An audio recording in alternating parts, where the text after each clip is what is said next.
Primeiramente, agradecer a presença de todos os inscritos. A gente teve uma adesão bem interessante para esse primeiro webinar da LAS Brasil. A gente espera que todos estejam bem em suas casas, primeiramente, e que a gente possa, de forma online, aí, oferecer para vocês um pouco mais de conteúdo sobre diversas patologias e produtos que a LAS hoje tem à disposição no mercado. Hoje, especificamente, a gente começa a nossa série de webinars com o pé direito em subcondroplastia do joelho, um produto que a gente já trabalha há mais de 4 anos no Brasil, e a gente vai tratar hoje sobre a evolução do tratamento da fratura por insuficiência. Como nossos palestrantes de hoje, a gente tem o professor Dr. Marco Demange, que ele é o professor associado do Departamento de Ortopedia e Traumatologia da Faculdade de Medicina da USP, aqui de São Paulo, e também o Dr. Marcelo Bonadil, médico especialista em cirurgia do joelho, também da Faculdade de Medicina da USP. Então, agradeço também imensamente o aceite do convite, primeiramente, dos dois doutores, e também a participação desse webinar para a gente falar um pouquinho mais da subcondroplastia. Então, é com prazer que eu passo a palavra para o Dr. Marco Demange para iniciar a apresentação, e depois a gente tem a apresentação do Dr. Marcelo Bonadil. Por favor, Dr. Demange. Boa noite a todos. No primeiro momento, eu queria agradecer a LAS Brasil por essa oportunidade educacional, que a gente acha que é extremamente interessante e positiva para todos nós. E nesse modelo de webinar que nos parece agora que vai ser um modelo que, apesar de estar tendo esse volume muito intenso durante essa pandemia, deve ficar bastante tempo funcionando, tendo maior acesso a várias pessoas. A gente tem o intuito de ficar dentro do intervalo de 1 hora, então agora são 7h07, a ideia é encerrar próximo das 8 horas, e tanto eu como o Marcelo estamos à disposição, seja durante o webinar para conversar e discutir a respeito, como também depois. Em qualquer situação, vocês conseguem nos acessar com facilidade. O meu e-mail é demange@usp.br, então demange, assim como meu sobrenome, @usp.br. O Marcelo, passo dele na sequência para quem tiver algum interesse e quiser, então, o e-mail dele. Obviamente, sendo um webinar da LAS Brasil, a gente tem que colocar o nosso conflito de interesse presente no webinar nesse momento. E a ideia aqui hoje, nossa, é falar um pouquinho de uma das situações em que a degeneração articular pode vir a progredir, e nesse caso, é a situação da progressão dela pela fratura subcondral. Cada dia mais, a gente vem entendendo que a degeneração articular do joelho ela pode ter várias causas, né? E aí, ela culmina com a osteoartrite mais grave, o que sempre se falou como artrose, mas ela tem uma causa inflamatória, uma causa por doenças autoimunes, uma causa decorrente de instabilidades prévias do joelho, por falta, eventualmente, de alguma estrutura, como uma lesão condral prévia, lesões meniscais com flap, e, eventualmente, ela pode começar com uma fratura do osso subcondral, que pode ser a origem dela inicial ou secundária a alguma outra situação que cause a fratura do osso subcondral. E por isso que muitas vezes se entende e se diz que ela é um quadro inicial da progressão da degeneração articular ou da artrose. Mas, na realidade, é uma das vertentes que podem levar a um processo de degeneração do joelho, se nós entendermos isso daí como um processo multicausal, multifatorial, e que todos podem terminar da mesma maneira, que é a perda completa da articulação no sentido de revestimento articular. Então, aqui é um exemplo, uma situação eventualmente razoavelmente inocente, com uma lesão meniscal com uma causa inicial de aumento de sobrecarga e, eventualmente, terminar com uma fratura do osso subcondral, e aí isso sim levar à degeneração da cartilagem articular, isso levar a sinovite de repetição e culminar com a degeneração articular. No caso do osso subcondral, no nosso entendimento, a teoria do Scott-Dye do envelope de função do joelho, lembrando, isso é uma teoria, é algo completamente abstrato, só para se explicar um pouco melhor por que estruturas articulares tendem a falhar, estruturas ósseas e cartilagem, ela se encaixa muito bem. Então, só para a gente recordar, a teoria do Scott-Dye de envelope de função é que você tem em qualquer estrutura um aumento de carga, podendo, com o aumento da frequência, levar a uma situação da relação carga e frequência a um estado suprafisiológico, em que pode haver uma área só de sobrecarga ou, eventualmente, uma falha estrutural. E quase tudo assim, para lesão muscular, para lesão da cartilagem, assim vai, e o osso subcondral também. Ele tem um envelope funcional e esse aumento de carga ele pode levar à fratura.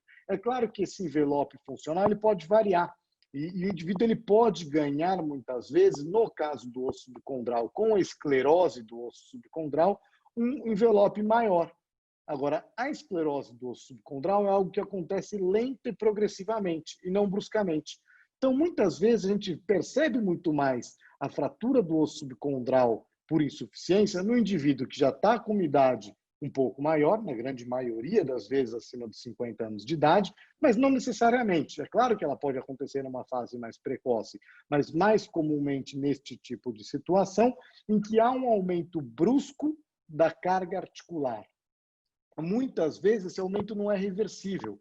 Então, a fratura subcondral ela pode ser só por um aumento brusco. O sujeito teve um aumento de carga excessivo, andou em demasia, fez uma fratura subcondral. Geralmente, quando a gente retorna esse indivíduo para um período sem carga e diminui essa carga, ele pode voltar ao status quo anterior, ou seja, consolidar a fratura do osso subcondral e voltar à situação prévia sem nenhum problema. Em outras situações, o aumento de carga ele é definitivo. Então, o indivíduo tem uma lesão meniscal com uma extrusão meniscal, uma meniscectomia prévia, ou aumento de carga no osso subcondral, ele não vai mais se reverter por total. Agora, algumas vezes, esse aumento de carga da lesão meniscal ultrapassou o limiar a ponto de fazer a fratura subcondral. A gente consegue deixar esse indivíduo diminuindo a carga articular por um período, com um par de muletas, bengala, alguma coisa nesse sentido. O osso subcondral naquela área da fratura, ele se consolida e, às vezes, ele passa a ser tolerante a esta situação prévia. Ou seja, ele melhorou um pouco o envelope funcional pós-consolidação ou, eventualmente, se adaptou à situação pregressa e ele passa a consolidar a fratura subcondral. Agora, não são essas as situações que a gente conversa aqui quando a gente vai falar da subcondroplastia e de todo esse tratamento.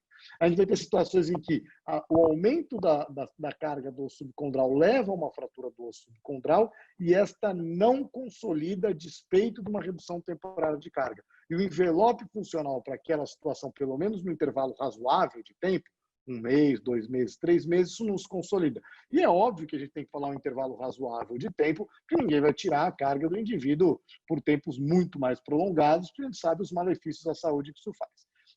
Então é importante a gente conceituar e ponderar que a fratura do osso subcondral, no momento atual, é entendida de uma maneira diferente da necrose avascular. De novo, ela é diferente da necrose avascular. E isso a gente consegue perceber tipicamente quando a gente observa aqui na imagem da direita, paciente, uma imagem do joelho, que tem esse aspecto mais geográfico, que é o aspecto típico de indivíduos com necrose avascular, que acomete mais uma região metafisária. Então, um pós-linfoma, pós-quimioterapia, doença de Gaucher, várias situações. Agora, na imagem da esquerda, a gente tem uma extrusão meniscal com uma fratura do osso subcondral e com esse edema ósseo adjacente. E este tipo de quadro é um quadro diferente da fratura osteocondral. As primeiras pessoas que começaram a descrever isso melhor foi o Yamamoto e o Bullock. O Yamamoto é um médico ortopedista que, na época, estava no Hospital for Special Surgery, e o Bullock é um sujeito que trabalha com anatomia patológica lá no Hospital for Special Surgery em Nova York, e eles vieram numa linha de entender que isso era uma fratura do osso subcondral. Um pouco, mudando um pouco a corrente que se via previamente, mesmo no Hospital for Special Surgery e outros lugares pelo mundo, de que aquilo fosse uma necrose avascular. Então, eles começaram a identificar, seja no joelho e no quadril, e mais no joelho principalmente, o entendimento de que a SPON, que não era um quadro vascular, como o Agliette e outras pessoas naquele mesmo hospital já haviam publicado, mas sim uma fratura subcondral. E esse é o parágrafo exato que está no artigo deles. Eu só coloquei exatamente isso para dizer isso, que, na realidade, ele é uma fratura linear. A única coisa que acontece é que se você vai para a histologia, né, quando isso se cronifica, abaixo da fratura linear, você pode ter alguma área focal de necrose. Mas, na realidade, é um ao redor de uma fratura primária, sugerindo que a fratura é o evento primário que leva à degeneração articular nesses casos.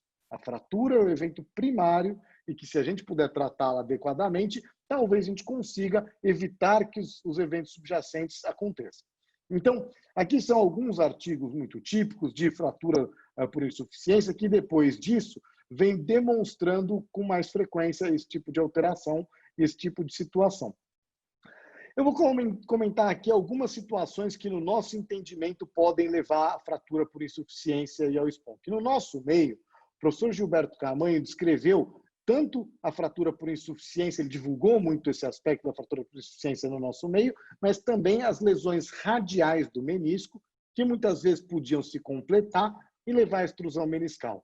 Isso ficou chamado de lesão por fadiga do menisco, em que acontece geralmente no indivíduo com cartilagem boa, em que há uma lesão que parece um corte com uma faca no menisco. Quando ela é uma lesão pequena, muitas vezes ela pode ser tratada só com uma meniscectomia inicial, nesta área, mas se ela se completa, ela vira uma lesão radial completa e o menisco extrui. E algo interessante nesse tipo de situação é que ela tende a ser uma lesão radial no menisco com um indivíduo com cartilagem normal, com bom aspecto de cartilagem. Em que, se a gente olhar aqui a artroscopia, pode ter algum começo de degeneração articular, mas a gente não chega a dizer que é um joelho completamente acabado ou um menisco totalmente degenerado. Ele tem um aspecto de um menisco razoável com aquela lesão condral naquela área e pequenos aumentos de lesão articular. E o interessante para a gente, quando a gente observa esse padrão de pacientes, desculpe ter passado antes da hora, eles são uma porcentagem pequena, isso está publicado, em torno de 15%, evoluíam com fratura por insuficiência a despeito do tratamento. Hoje a gente entende, e vem a filosofia mais moderna da meniscectomia parcial, quando ela é necessária nesses casos, de deixar esse indivíduo mais protegido no pós-operatório inicial, períodos mais prolongados de uso de muleta ou de bengala, com o intuito de dar mais tempo para esse envelope funcional do osso subcondral subir e minimizar um pouco a chance da fratura subcondral ocorrer. Mas em ela acontecendo, o evento meniscectomia prévia já aconteceu, e aí depende se esse envelope funcional vai subir ou vai descer e qual vai ser o desfecho final. A mesma coisa vale para a lesão da raiz. A lesão da raiz do menisco, que vem sendo estudada e hoje virou tema de várias discussões sobre reparo, não reparo, vem sendo entendida como uma das causas também de evolução para a fratura do osso subcondral e para a SPONC. Tem vários artigos nessa linha e o mais interessante é que se sabe que fazer uma meniscectomia isolada nos pacientes com uma lesão da raiz, na grande maioria dos pacientes, não tem benefício. Isso daqui é uma série do Aaron Print, da Mayo Clinic, que demonstrou isso. O tratamento conservador numa parte importante dos pacientes não evolui bem e o tratamento cirúrgico com meniscectomia isolada numa parte importante dos pacientes não evolui bem. Aí vem-se a discussão, como eu posso restabelecer um status prévio ou proteger esse osso subcondral de não fraturar, porque de uma maneira geral o que acontece é a fratura do osso subcondral, tem um SPONC. Então esta proteção, quando começa o SPONC, alguns argumentam que a gente pode voltar o menisco para a posição, com técnicas de reparo, que de fato tem uma série de pacientes que podem ser para esse tipo de perfil de tratamento, mas uma outra parte de pacientes que não são claramente não, porque a grande maioria dos pacientes com SPONC, por causa de lesões da raiz, geralmente são senhoras, próximas da menopausa, pós-menopausa ou logo pré-menopausa, com índice de massa corporal aumentado, que geralmente não são os pacientes ideais para um reparo da raiz do menisco nessas situações. E com uma probabilidade alta de você ter uma evolução para artroplastia total do joelho no intervalo curto. Tem vários artigos, eu coloquei aqui só alguns outros exemplos. Se vocês começarem a procurar extrusão meniscal, SPONC, fratura por insuficiência, lesão da raiz, vai se achar um monte. E o que eu sugiro, se for falar, não, eu quero ler num único lugar um apanhado de tudo isso, eu sugiro esse artigo, que é um artigo do Bert Mendelbach, do Andreas Gomol, do Laprade, do Sain Chala, que eles fizeram uma revisão da literatura e até sugerem que a nomenclatura da lesão meniscal e de SPONC demanda, de fato, na literatura, um novo entendimento, entendendo que é uma fratura do osso subcondral. Então, este artigo eu sugiro fortemente, porque ele traz diversas informações e faz uma revisão muito ampla da literatura nesse sentido. E aí, quando a gente fala, bom, mas tem algo que demonstre, de fato, que essa história de sobrecarga, carregar o osso subcondral e evoluir para fratura? Bom, diversos colegas já presenciaram situações de ter um paciente com o joelho razoavelmente inocente, com uma lesão meniscal, terem feito uma menissectomia ou verem pacientes dessa maneira, que evoluíram com fratura do osso subcondral e tem uma evolução muito ruim após a menissectomia parcial. O grupo do Special Surgery, de novo, reparem que o Peter Bullock, aquele mesmo que eu mostrei do artigo do Yamamoto, está nesse artigo também, mostra uma série de casos operados lá de pacientes que fizeram menissectomia parcial, fizeram uma artroscopia e depois disso evoluíram mal e demandaram uma artroplastia total de joelho. E o interessante é que quando você vai para a histologia, a cartilagem articular na área referente à fratura por compressão, em diversos pacientes ainda está presente. Em uma parte deles, obviamente, não. Mas quando isso feito precocemente, se identifica uma fratura em compressão no osso subcondral, demonstrando de novo e comprovando aquela ideia do Yamamoto e do Bullock, que o evento inicial de progressão para este padrão de degeneração articular é a fratura do osso subcondral como evento primário e depois evoluindo para toda a degeneração articular. Aqui é um exemplo de imagem de um paciente que nós fizemos uma artroplastia total de joelho e dessa situação, em que ele fez uma fratura do osso subcondral, isso já há um tempo, essa cirurgia, e que, se vocês observarem aqui no vídeo, a gente vê que a cartilagem ela tem, de fato, um acometimento, mas ele não é tão intenso. É um paciente que a gente fez uma fotografia mais ampla para vocês conseguirem perceber que o lado lateral dele não está tão acometido e é uma dor muito importante e que tem, quando você manda para a histologia, se você for ver essa área óssea, vai ser um foco de necrose do osso subcondral.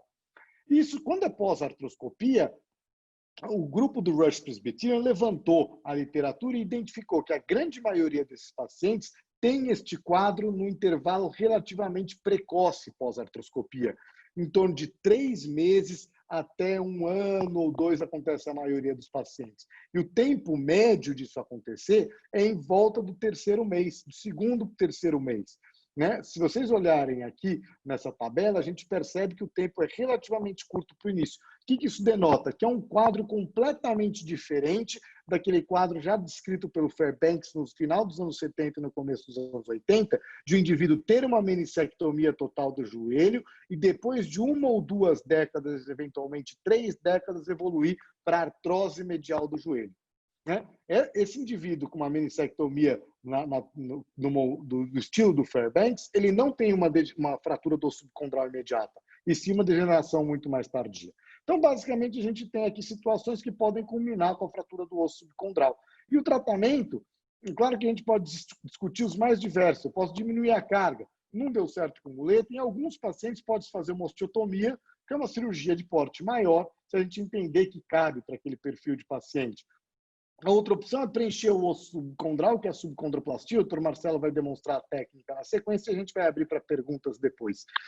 Ou fazer uma artroplastia do joelho, seja ela parcial ou total. A técnica cirúrgica que nos demonstra ser a menos agressiva e que não impede realizar concomitantemente a osteotomia, caso venha a ser necessário, ou num segundo momento, ou eventualmente, no caso de falha, ainda poder fazer a artroplastia total do joelho, é a subcondroplastia. Então, ela nos parece não ser uma situação em que a gente não queima uma oportunidade adicional de tratamento em caso de falha. E o grande problema é isso. Se for identificado a possibilidade de fazê-la numa fratura do subcondral, não esperar demais. Porque, eventualmente, em poucos meses, entre o slide anterior e esses passaram 4 ou 5 meses, há uma progressão brusca e aí já não cabe mais tratar a fratura do osso subcondral. E qual é a lógica em cima disso? É injetar um substituto ósseo em passa no osso subcondral, que ele tem que ser injetável, poroso e ter uma composição que seja adequada para isso. E nessa linha entra o Grafts. Né? O Grafts, ele vai ter uma permeabilidade boa e entrar através do trabeculado. Ele vai permear o trabeculado. Né? E essa é a ideia. E a resistência mecânica dele, do Grafts, ela é uma resistência mecânica próxima ao trabeculado ósseo. Então, vejam aqui que do lado direito a gente tem o trabeculado ósseo, e aí, se a gente for o osso esponjoso, vai estar em torno aí de 6 a 12 megapascal, 12 megapascal mais ou menos, e a gente tem que ter algo em torno de 10, 12. Se eu tiver uma estrutura extremamente densa e muito rígida, muito provavelmente isso vai levar a situações que atrapalham o osso adjacente à área da enxertia. Então, ela tem que ser próxima ao osso subcondral. Ela tem que permitir porosidade. Se ela não permitir porosidade, não há como ter crescimento celular. E a ideia é que isso suma depois de um tempo e volte à situação prévia do indivíduo. Então, é importante que ele tenha esse tipo de padrão. E ele tem que, então, ter vários tamanhos de poros, principalmente para permitir que os osteoblastos e osteoclastos entrem nesses diversos poros e, em algum momento, façam uma neoformação óssea local. E ele não pode esquentar. Não adianta a gente colocar algum tipo de produto, como polimetilmetacrilato, que faz uma reação exotérmica e faz necrose tecidual ao redor, neste princípio. Diferente quando a gente está tratando um TGC, um tumor de células gigantes, e vai fazer a colocação de cimento ósseo. O princípio é outro, o princípio é deixar isso dentro de uma temperatura normal e não deixá-lo esquentar, e ele tem que ter um tempo para a gente fazer, e ele tem que ficar rígido um tempo que a cirurgia seja adequada. Mas a cirurgia vai ser mostrada agora com mais detalhes, lembrando que é uma cirurgia percutânea, minimamente invasiva, em que o Dr. Marcelo vai falar na sequência. E aí é só fazer um ponderado final aqui. Muitas vezes, quando surgem todas as técnicas e todos os tipos de tratamento, e a gente está vivenciando isso, inclusive nesse momento como um país como um todo, se discute o que existe de literatura, até onde chegou, o que existe.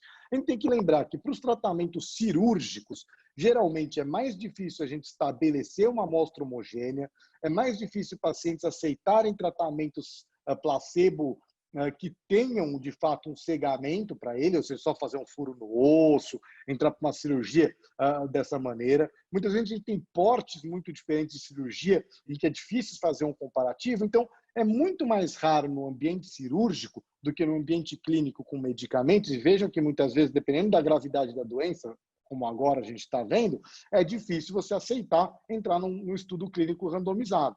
Então, por este motivo, muitas vezes a literatura é um pouco mais enxuta em relação a isso, e o Marcelo vai mostrar o que existe. E quase todo tipo de técnica no mundo, e tanto da medicina até como fora da medicina, as de tecnologia, se diz que existe um pico de expectativa inflada, depois há uma desilusão por um excesso de uso, depois as pessoas vão atingindo o platô e entendendo melhor o platô da indicação. A gente passou por tudo isso. O tratamento surgir, ter o conceito, achar que ele pudesse eventualmente ser mais amplo. A literatura colocou no lugar em que cabia esse tipo de tratamento. A gente teve os casos que a gente pensou, puxa, para isso não funciona. E a gente fala isso para todo mundo, por quê? Porque uma má indicação, eventualmente, de alguns casos, a pessoa vai ter só a experiência da desilusão. Então, observe uma indicação mais precisa na fase inicial e aí sim vai tendo a expectativa adequada. E se for para um excesso de indicação, vai passar por uma curva de desilusão, o que não é interessante. E aí depois se entende o platô da indicação e cada cirurgião vai passar por esse ritmo e a literatura também chega a passar e começar a ter algumas revisões sistemáticas e algo na literatura.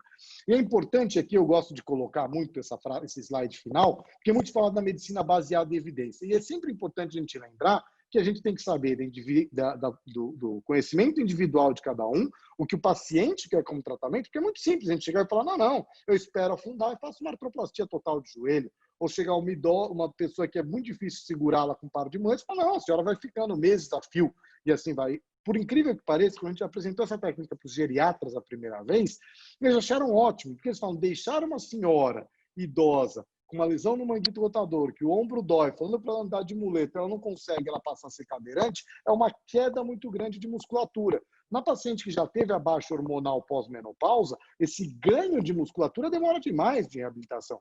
Então, a gente tem que entender, muitas vezes, o ao redor e individualizar e personalizar o tratamento para cada um. E como que a gente vê hoje uma indicação? Para fratura subcondral que tem indício de prognóstico ruim.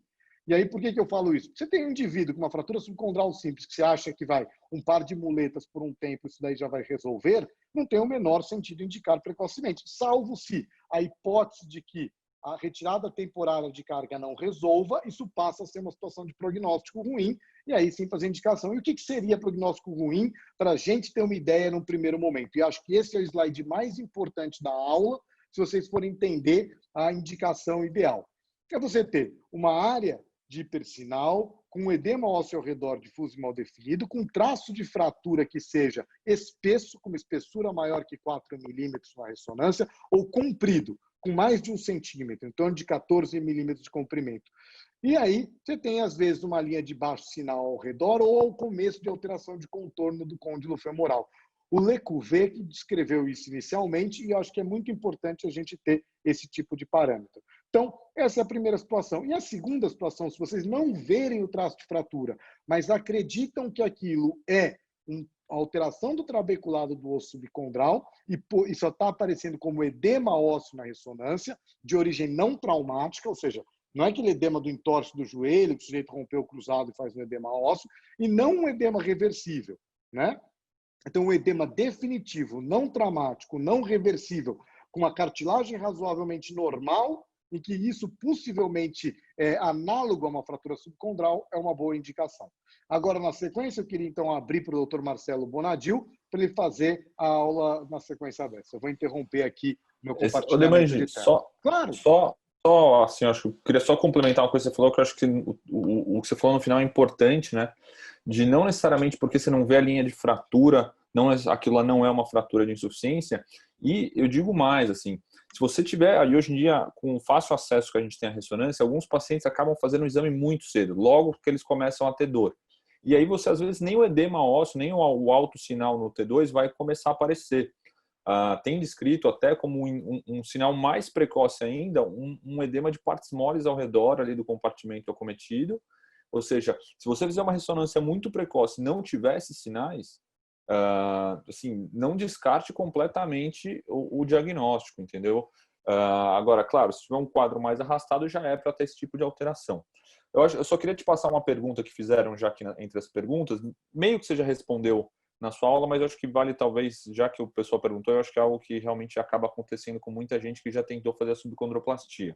Foi uma pessoa que falou que já teve 2 experiências ruins com com uma marca X, ele colocou entre aspas aqui, de enxerto para subcondroplastia, e ele falou assim, o que você hoje considera que no mercado do Brasil a gente teria como opções? No meu modo de ver, a gente tem que voltar aqui para este slide principal aqui, e eu entendo que são aqueles que estão em torno de 10 a 15 megapascal de resistência, de resistência mecânica, né? Que isso seria a situação ideal. Qualquer coisa que tem uma variação acima de 15, 20 megapascal, ele passa a ser considerado mais rígido do que o ideal, né? E se tiver mais que isso, então, aí não é adequado no meu modo de ver. É claro que isso é o meu entendimento sobre esse tipo de tratamento. A gente não tem como rodar um estudo comparativo entre 2 tipos de marca, com 2 densidades diferentes, mas do ponto de vista de princípio, ele tem que ser próximo ao do osso subcondral. Então, eu acho que seria isso. Dentre o que a gente conhece do mercado, esse padrão. E assim, sempre ter também um cuidado, eu acho, de ver o tempo de trabalho do enxerto que você está pensando em usar. A gente, assim, quando a gente pensa num enxerto subcondroplastia, tem que ter um tempo de trabalho suficiente e uma permeabilidade no osso suficiente. A gente tem aí uma necessidade técnica importante nesse sentido, como o Demange já falou. Bom, me apresentando, eu sou Marcelo Bonadil, sou cirurgião, faço parte do grupo de joelho do Hospital das Clínicas aqui da USP. Para começar, eu também sou, como conflito de interesse, também sou consultor da LAS. Para começar, eu queria trazer uma outra pergunta. Eu queria que vocês dessem uma olhadinha nessa imagem, que é muito semelhante com aquilo que o Demange mostrou no começo, que é um alto sinal de um côndilo femoral, um pouco de uma extrusão meniscal, uma linha já de fratura. O quanto de vocês já viu essa imagem em um paciente de vocês? Ou seja, quem de vocês, em alguma situação, já viu essa imagem em um paciente de vocês? João, você consegue colocar a pergunta para a gente, por favor? Só responder sim ou não. Ou seja, sim, eu já vi essa imagem em um paciente meu ou não. Eu nunca vi uma imagem assim em um paciente meu no consultório, ou em algum ambulatório que eu atendo, ou alguém que tenha pedido uma opinião de algum caso, ou seja, não, eu nunca vi essa fratura, ou não, eu realmente já vi essa situação. Acho que era essa a expectativa mesmo, ou seja, a enorme maioria dos cirurgiões de joelho já encontraram essa situação. A gente já vem falando disso cada vez mais. E no começo, quando a gente começou a discutir isso, algumas pessoas falaram, não, putz, isso nunca vi isso no meu consultório em tantos anos. E a nossa realidade é exatamente essa. A gente tem visto cada vez mais isso a partir do momento que a gente começa a procurar. E é sim algo, não é a patologia mais frequente que a gente vê, mas sem dúvida é uma patologia que a gente vê com uma certa frequência no nosso consultório. A subcondroplastia, como princípio de técnica, que a gente vai se restringir no começo da aula técnica cirúrgica, nada mais é que uma injeção de um substituto ósseo à base de fosfato de cálcio em uma lesão óssea subcondral. Esse é o princípio objetivo da técnica, tá? Como é que eu faço o meu planejamento, tá? Ou seja, eu tenho a minha ressonância inicial aqui, né, a imagem A e a imagem D, na qual eu vejo a lesão, certo? E a partir daí eu delimito mais ou menos qual que é a área que eu tenho esse alto sinal, certo? E eu limito mais ou menos onde é o meu ponto-alvo, ou seja, onde é o centro da lesão do osso subcondral próximo à cortical, certo? E nesse local vai ser o meu alvo onde eu vou tentar mirar ali a minha injeção, tá bom? E a partir daí, algo que eu acho que ajuda, às vezes, é a gente dividir isso em terços, tanto no coronal quanto no sagital aqui, para a gente saber mais ou menos durante a cirurgia, a gente fazendo a escopia, fala, pô, eu estou aqui no terço central como eu programei, eu estou aqui no terço central, ou se eu programei para fazer mais lateral, eu estou no terço lateral, é algo que eu deixo meio guardado aqui na minha cabeça para eu fazer a escopia intraoperatória. E aí eu vou para o último passo, que é aqui nas imagens C e F, que é o planejamento do trajeto que eu vou fazer com a cânula. E aí, geralmente, a gente tem mais de uma opção. Eu posso fazer um trajeto que parte do lado contralateral, aqui de lateral para medial, né? E aí no perfil ele vai ficar mais ou menos assim. Ou eu posso fazer o ipsilateral, tá bom? Eu procuro no meu planejamento fazer trajetos um pouco mais longos. Um trajeto curto, por exemplo, aqui nessa situação, entrando diretamente de medial, teria um trajeto muito curto, o que facilita o extravasamento do enxerto, tá bom? Pensa que a gente vai fazer um orifício, vai injetar um enxerto ali, por mais que a gente espere algum tempo e retire essa cânula, esse enxerto, estando um pouquinho mais líquido, ele pode voltar, pode extravasar um pouco, e aqui seria uma região de incômodo se esse enxerto extravasar. Então, trajetos mais longos, por mais que o enxerto volte um pouco pela trajetória da cânula, isso vai diminuir a chance disso extravasar para fora do osso, tá bom? O material é muito simples, o kit do EasyFill ele vem praticamente com tudo que você pode necessitar para a realização da subcondroplastia, tá bom? E o principal fator é a cânula, tá bom? A cânula, basicamente, a que a gente tem hoje, ela tem uma entrada, uma saída distal e uma saída lateral. A gente já vai ter opções também que a gente vai ter a saída só distal ou só lateral. Isso dando a sua opção de você, conforme o seu planejamento pré-operatório, falar, não, eu provavelmente vou precisar de uma saída mais lateral, porque a minha cânula vai entrar em um ângulo diferente, ou não, eu quero uma saída apenas para o orifício distal, porque eu pretendo que ele saia realmente só na ponta da minha cânula. E vem junto com o kit também uma ponta romba. Por que é importante essa ponta romba? Assim, ao meu ver, uma das piores coisas que podem ocorrer durante o ato cirúrgico é você estar perfurando, ou seja, você está se aproximando do osso e sem querer romper a cortical contralateral.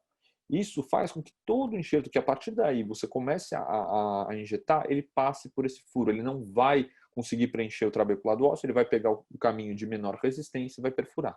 Essa ponta romba, quando você está se aproximando dessa cortical, você colocar essa ponta romba vai dificultar que isso ocorra. Ou seja, putz, eu estou com um pouco de receio, eu quero fazer um pouco mais de força, mas eu estou com medo que a ponta cortante vá cortar, a romba vai diminuir o risco disso acontecer, tá bom?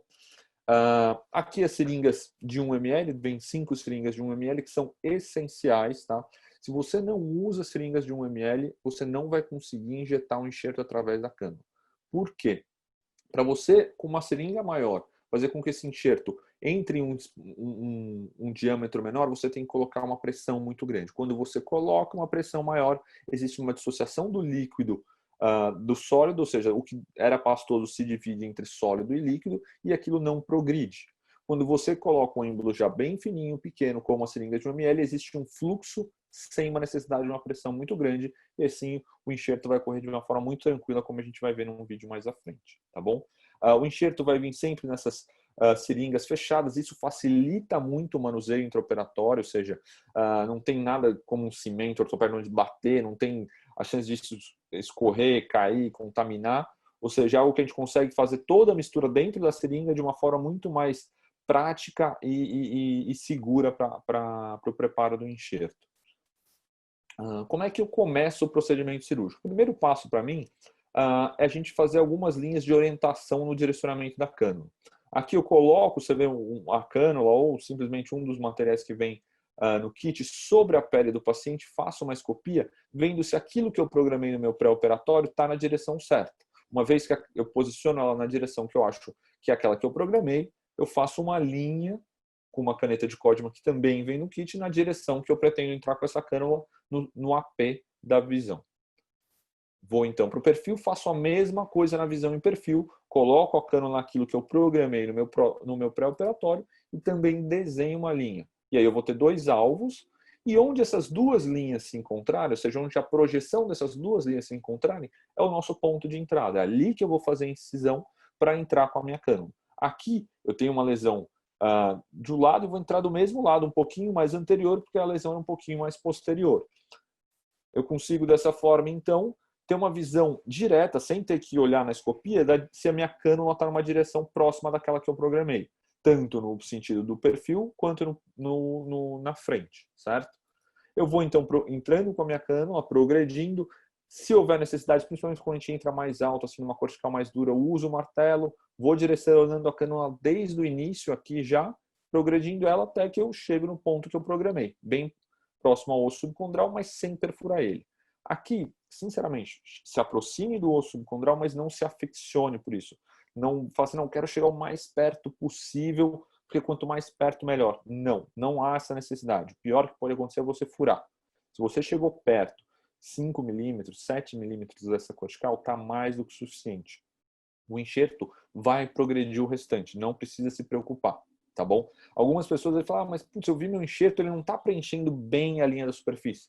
Essa região tem um osso cortical bem mais denso. Você vai ter menos enxerto, você vai ver menos enxerto na escopia, tá bom?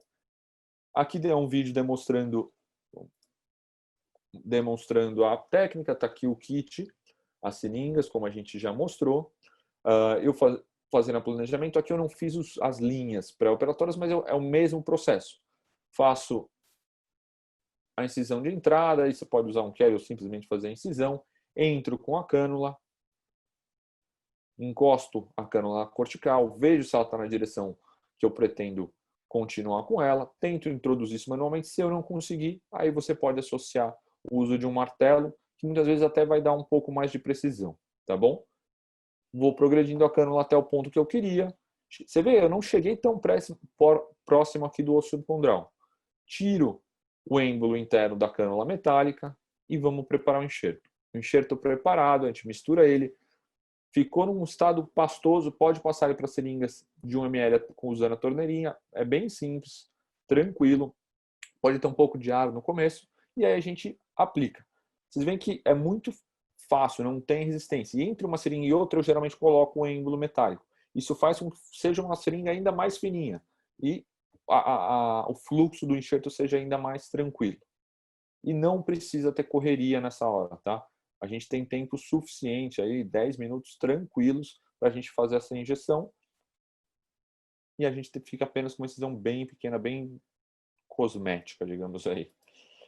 No final a gente vai ter essa imagem, né, o preenchimento, que vocês veem que volta às vezes um pouquinho de enxerto, principalmente dependendo do volume que você injetar. Muita gente me pergunta, poxa, Band, quanto que você injeta? Como é que você sabe a hora de parar?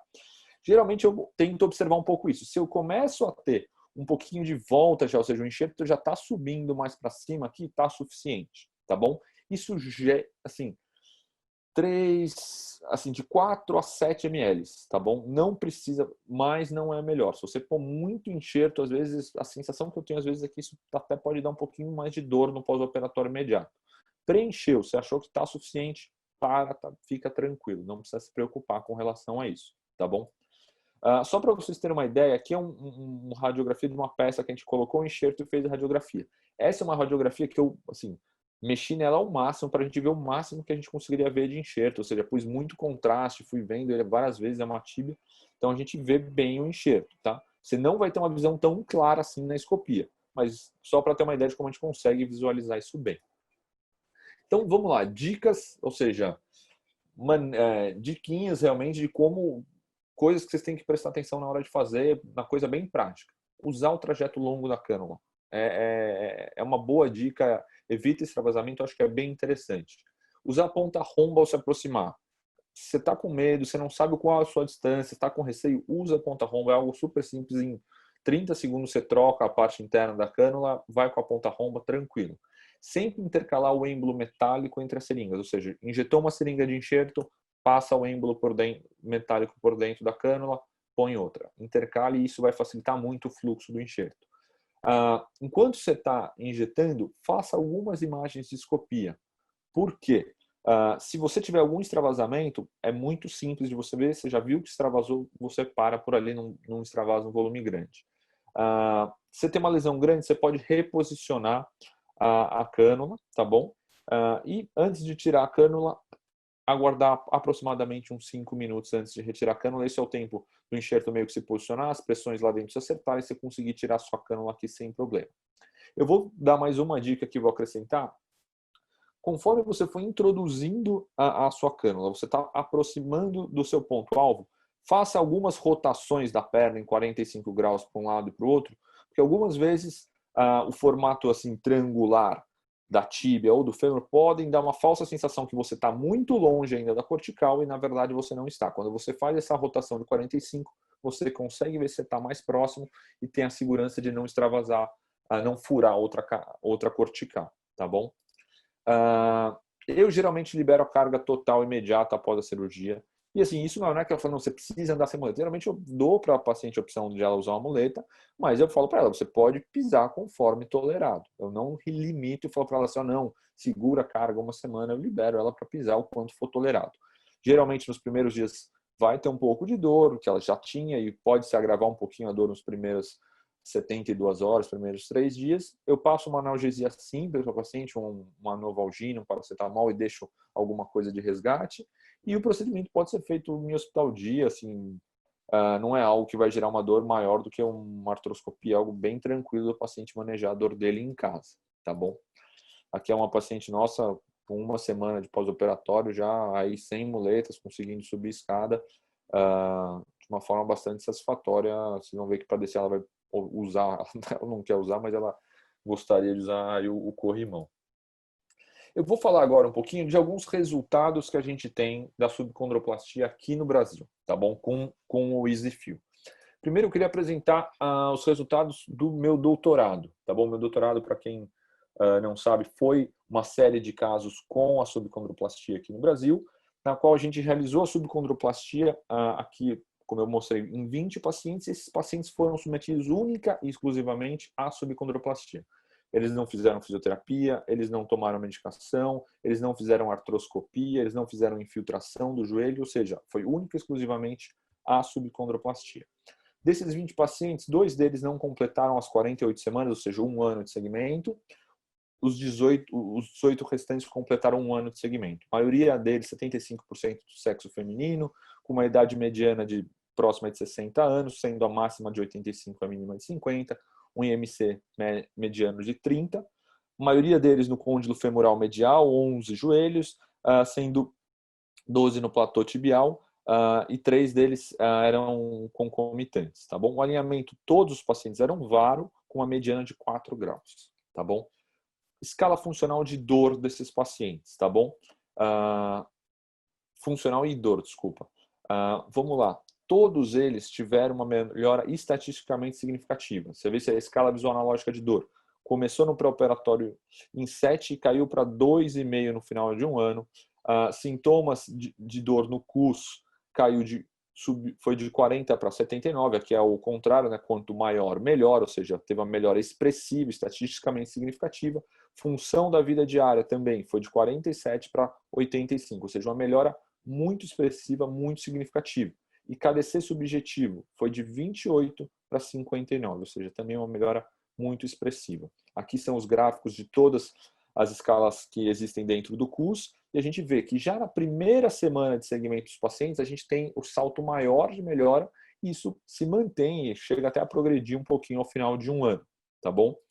A mesma coisa quando a gente observa o IKDC subjetivo, uma melhora muito expressiva já na primeira semana após o procedimento, e isso se mantendo por todo o segmento de um ano. Quando a gente pega o número de pacientes, 85% deles tiveram melhora segundo o IKDC subjetivo, e quando a gente vê a escala visual analógica de dor, já na primeira semana a gente também vê uma melhora expressiva, isso se mantendo ao longo do segmento. E se a gente pega, ou seja, quantos desses pacientes teve uma melhora clinicamente significativa, ou seja, aquela acima de 2 pontos na escala visual analógica de dor, 85% dos pacientes tiveram uma melhora clinicamente significativa, não só estatisticamente, mas clinicamente significativa. A escala de SF36, que vê qualidade de vida, a gente também observou uma melhora tanto da capacidade funcional quanto de aspectos físicos desses pacientes, que vão ser as principais coisas relacionadas à técnica. Curiosamente, aqui a gente viu que a dor não foi estatisticamente significativa, mas houve uma melhora, mas isso não é tão relevante. Agora eu vou apresentar outros resultados. Esses foram os resultados do meu doutorado. Agora eu vou apresentar resultados que a LAS Brasil levanta, tá bom? A LAS Brasil, ela sempre vai propor, sempre que você fizer um exifio, ela vai propor para o médico, e se o médico concordar, ela vai entrar em contato com o paciente e propor para o paciente realizar alguns questionários e acompanhamento desse paciente. Alguns médicos concordam, alguns pacientes concordam. A gente já tem um número de procedimentos muito, muito maior do que isso. A gente já passou, acho que, de 1.200 ou 1.300 procedimentos com o exifio no Brasil. Contudo, hoje a gente teve 54 pacientes que concordaram médicos e pacientes, né, que concordaram em responder os questionários e serem acompanhados por todo esse tempo. 7 apenas desses pacientes acabaram perdendo o segmento e 6 desses pacientes foram submetidos à prótese depois. Logo, a gente tem 41 pacientes em segmento, disso um total de 12 médicos diferentes. Isso eu acho que é muito importante, ou seja, aqui, na verdade, muitos dos meus pacientes não estão nesses números, porque muitos dos meus pacientes eu faço acompanhamento dentro do Hospital das Clínicas ou no meu consultório e eles estão dentro dessa estatística. E a gente vê que, ou seja, são 12 médicos que tiveram a indicação deles, claro, a gente está sempre dentro, mas tiveram a indicação deles, a experiência deles, e essa se torna muito um resultado da realidade mesmo do que a gente vê nos consultórios médicos aqui no Brasil, tá bom? A maioria dos pacientes são do sexo feminino, 58%. A maioria delas está entre 51 e 60 anos, né? E principalmente a maioria está acima de 50 anos de idade, né? A gente vê um grupo expressivo entre 61 e 70 e acima de 70 anos, mas sem dúvida acima de 50 está o maior número dos pacientes. E aqui a gente vê a evolução de dor dos pacientes. Isso é a avaliação final dos pacientes, ou seja, a última avaliação dos pacientes. Quando a gente pergunta ao paciente se a dor melhorou ou não, 74% dos pacientes referem que a dor melhorou, 11% deles evoluíram para uma artroplastia total, 6% falam que não mudou em nada, e 9% falam que a dor piorou, tá bom? Lembrando que isso daqui é a avaliação final dos pacientes, ou seja, tem pacientes que já fizeram subcondroplastia há bastante tempo, como a gente vai ver. O IKDC desses pacientes, do pré-operatório, 1 mês, 3 meses, 6 meses, 1 ano, até 4 anos, quando a gente tem segmento, a gente vê essa melhora expressiva do IKDC dos pacientes, uma melhora expressiva também da dor. Vocês veem como a queda, ou seja, a grande parte do resultado já acontece no primeiro mês após o procedimento. Isso eu acho que é uma resposta muito expressiva e reflete muito a nossa sensação clínica durante o procedimento, tá bom? Eu tenho agora um caso clínico para apresentar. Eu não sei se tiveram algumas questões aí, Demange, não sei se você está acompanhando, que a gente possa responder agora, antes de ir para a discussão do caso. Bom, sim, eu acho que as questões principais aqui que o pessoal passou, Marcelo, são importantes. A primeira, eu acho que é uma questão relacionada à situação do momento em que não é mais indicada fazer a subcondroplastia após a fratura subcondral, e se ficou uma certa dúvida se a presença da fratura é o único indicativo ou não, e quando deixa de ser. Na minha visão, e aí você pode colocar a sua, eu acho que tem alguns sinais para a gente que seriam o momento de não fazer mais. O primeiro é se você tem um destacamento completo do fragmento, ou ele abre, ele começa a destacar e abrir, ou quando ele está amassado de uma maneira a perder o contorno articular. né? Essas, no meu modo de ver, são situações que claramente se perdeu a oportunidade, né? A hora que você tem um amassamento dessa região. Você teria mais alguma situação que você lembra de imediato agora? Não, eu acho que é isso, assim. Eu tenho como rotina, assim, fora o doutorado que a gente não fazia artroscopia, eu sempre faço artroscopia de rotina. Já teve casos que eu tinha uma ressonância não tão antiga do paciente, no intraoperatório, a hora que eu fiz a artroscopia, o fragmento estava completamente descolado, realmente. Eu acho que essa é uma situação que eu realmente não faço, ou seja, ou se tem um colapso muito grande, ou seja, uma incongruência articular já importante, que não faz o menor sentido você pensar em resolver isso. E em pacientes que têm uma artrose muito avançada, ou seja, aquele paciente... Porque assim, você pode encontrar o hipersinal em artroses muito avançadas que não necessariamente são fraturas de insuficiência. Se o paciente tem uma artrose muito avançada já, um Kerr-Lawrence 4, são casos que a gente não pode ter a mesma expectativa de resultado. Pô, você acha que isso é uma contraindicação absoluta? Você não, assim, vai mal o paciente? Não, assim, eu não acho que você vai fazer mal ao paciente, mas a expectativa de melhora é outra. Você entendeu? Ah, se você for pensar assim, em indicações fora da caixa, assim, do normal. Pacientes talvez que tenham uma contraindicação para fazer uma artroplastia total do joelho. Putz, eu estou pensando em coisas para tentar melhorar um pouco o sintoma do paciente, independente do que eu possa fazer. Com certeza não vai ser a indicação ideal, talvez, mas se você encontrar uma imagem sugestiva que você acha que você possa ajudar o paciente, talvez seja independente do grau de artrose, mas o grau de artrose também é um limiar aí para a indicação ideal. Então, só complementar aí e puxar uma pergunta adicional que veio, eu acho que isso vai muito na linha de onde aquele slide inicial a gente mostrou, de qual a causa dessa artrose, né? Aquele indivíduo que vem com artrose por degeneração articular, degeneração articular, e viram que é um granular simples e tem o edema ósseo, ele é um sujeito de expectativa diferente de resultado, porque a causa primária não foi a fratura do osso subcondral, né? E o edema ele acaba sendo secundário. E aí vem essa história da expectativa de melhora e quais outros tipos de possibilidade de indicação e caminhos que a gente vai ver para o futuro. É uma pergunta que está aqui. O que a gente imagina que a subcondroplastia vai crescer? E aí, nessa linha, eu queria só fazer umas ponderações e abrir para você. Eu entendo que, um dado muito importante que o Dr. Marcelo apresentou é a melhora da escala visual analógica ser muito superior a 2 pontos. Se você puder, inclusive, voltar ao slide da escala visual analógica, por gentileza, quando a gente fala de qualquer procedimento de porte pequeno, né, todo tipo de análise de melhora de escala visual analógica se considera clinicamente relevante 2 pontos. 2 pontos, que é muito baixo. Raramente algum tratamento como infiltração única, etc., qualquer trabalho desse ultrapassa 2 a 3 pontos de escala visual analógica. Você tem uma melhora de média superior ao 4, 5 pontos, é uma melhora muito relevante. E aí vem a história do alinhamento de expectativa. Eu imagino que para o futuro, a subcondroplastia vai continuar associada a outros tratamentos adicionais que também é melhorador. Quais sejam, porque ela não impede os demais. Então, eu acho que vai entrar coisas mais biológicas no futuro. O enxerto não vai ser um enxerto puramente de fosfato de cálcio, vai ter alguma coisa de biologia. Vai se fazer um tratamento intraarticular associado e, eventualmente, até tratamentos para modulação da dor nos nervos geniculares. Eu entendo que o fato de se fazer uma subcondroplastia, ele, para fins de estudo, como o doutorado do Dr. Marcelo Bonadil, que foi excelente, ele tem que ser focado único e exclusivamente num tratamento. Do ponto de vista de uso clínico e futuro, eu entendo que ele vai ser combinado. Nada impede um paciente que faz uma subcondroplastia ter uma janela de oportunidade de melhora da dor, começar a perder peso, melhorar a força e assim vai. E eu acho que a parte biológica vai entrar.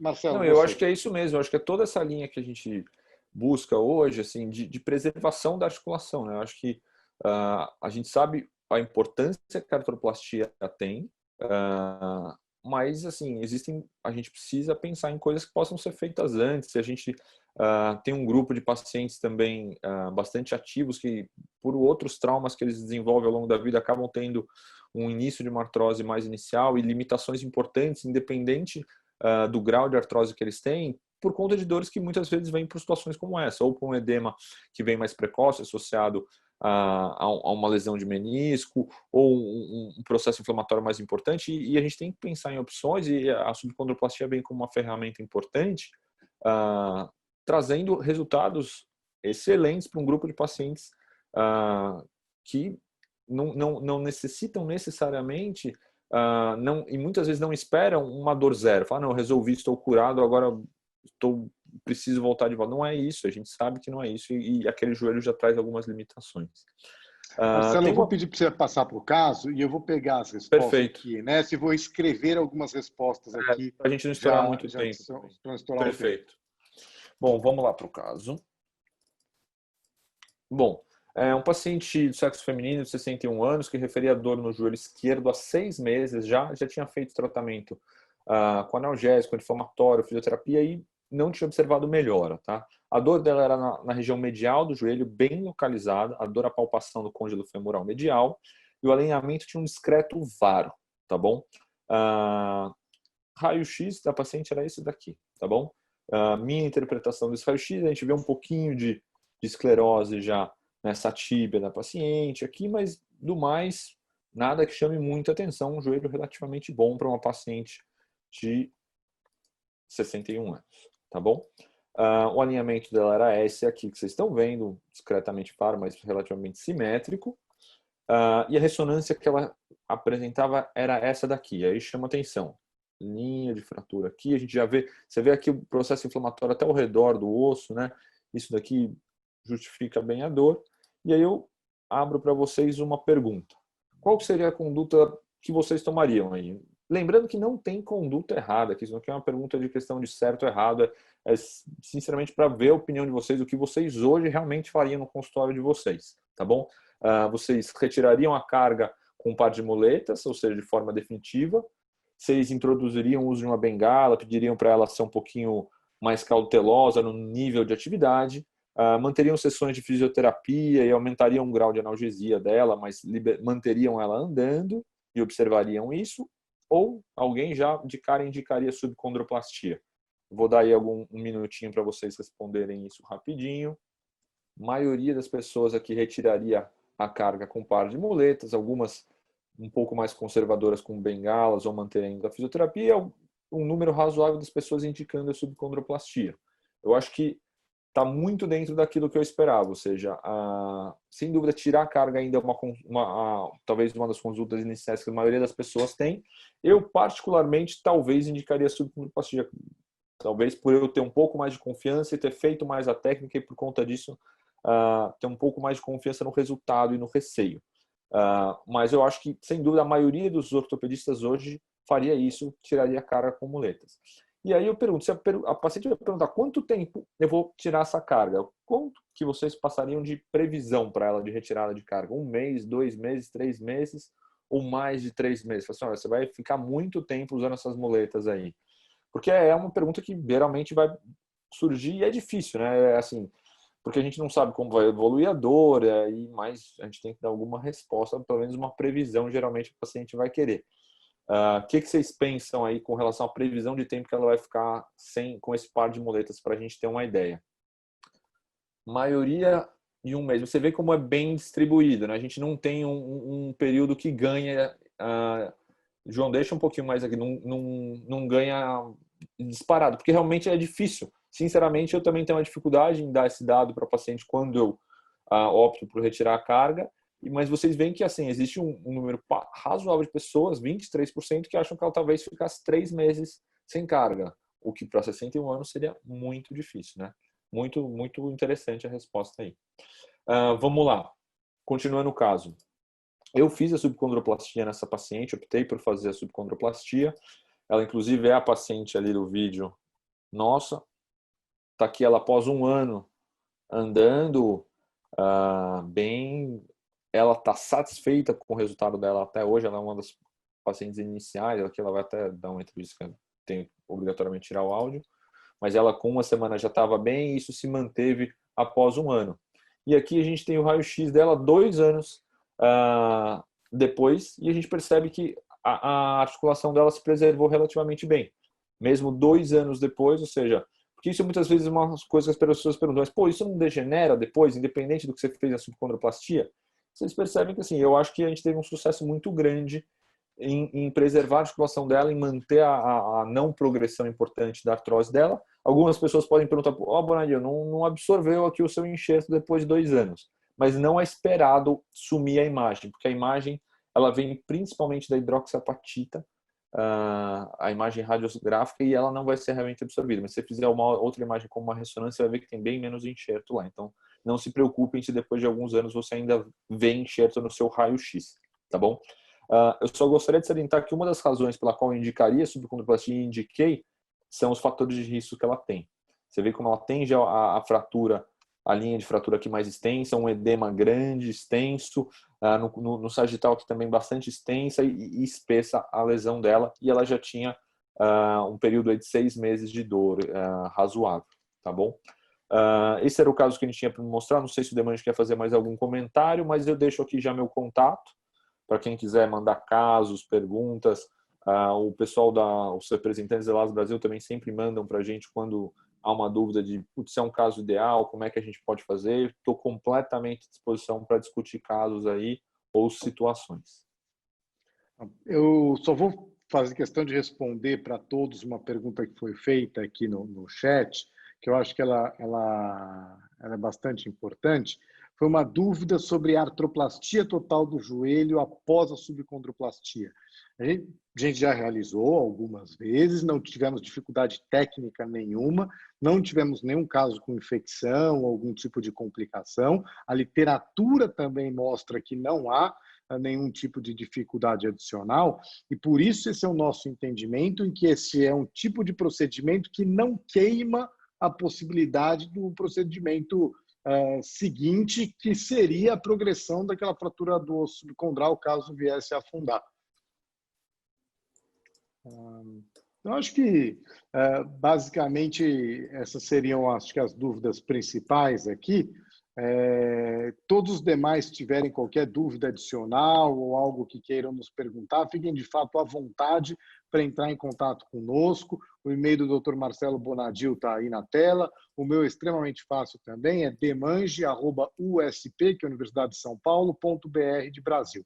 Agradecer ao João e toda a LAS Brasil por essa oportunidade, que para a gente é bastante interessante. Fazer um agradecimento especial para a Mariana, que ela faz a coleta prospectiva desses dados e vem fazendo isso com muito afinco e seriedade. E o que é interessante é que vejam que é uma pessoa que não está envolvida em apresentar os dados, faz todo esse tipo de coleta que para a gente é interessante também. Marcelo, você tem algo a mais? Se não for, a gente já, da minha parte, vai encerrar.